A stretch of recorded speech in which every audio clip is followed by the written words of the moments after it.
Hi everyone! Today we're going to use InDesign to create logos, and I know you're thinking, why am I doing this? But basically, logo is a great concept for self-branding. Once you create one, you could use it for everything, whether that be Facebook or a resume, a business card, anything, you name it. But you want to create a logo that represents you as a person, as a company, and really sell yourself. It's a small portrayal of who you are and what you want to achieve. So it's definitely a great way to self-brand, but you then again don't want to get sick of the design because it's on everything. So let's get started. We want to create a logo that, since it's the digital age, we want to create something that's applicable for technology. So let's start as if it were going to be, an app that you could download from iTunes and see on your iPhone. So where we're going to start is with this rectangle frame tool, not the rectangle tool. You'll see why in a few minutes, but you can click and drag with the rectangle frame tool, and you see how when you press the shift key, it becomes a perfect square. So we're going to leave that. Then you can also, oh, it didn't work. Let's try again. Take two. Perfect square. Great.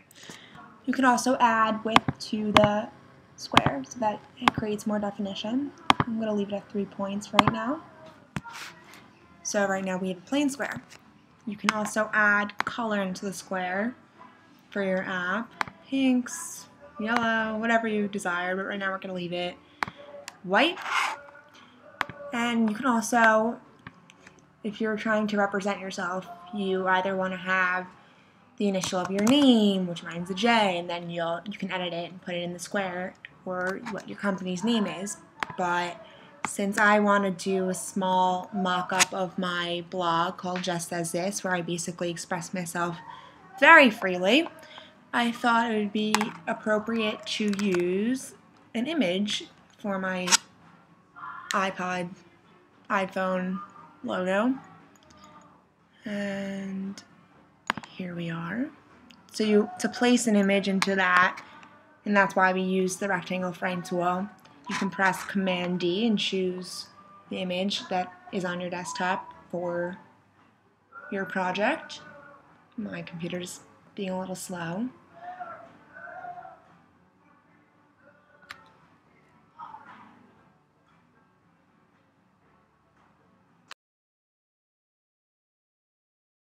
There's my image. I thought that represents my blog very, very well. Woohoo! And I can even change this back to pink or something. Awesome. Let's see. I don't know. You get the point. You want to be able to make the entire thing one image, so you select the entire thing and then you can click Command G, which groups it, or do Object Group. I already did it, so it won't show up. It's a little idle, but that's one thing. And then you can also add effects to it, such as bevel and emboss, to give it a little more emphasis and definition. But another thing I would recommend to do is play with the corner options. You know how the Facebook app is a little rounded at the corners? So as you see, as I move the points up, they're getting a little bit more round. So yeah, I think that's a perfect medium. And there is my logo.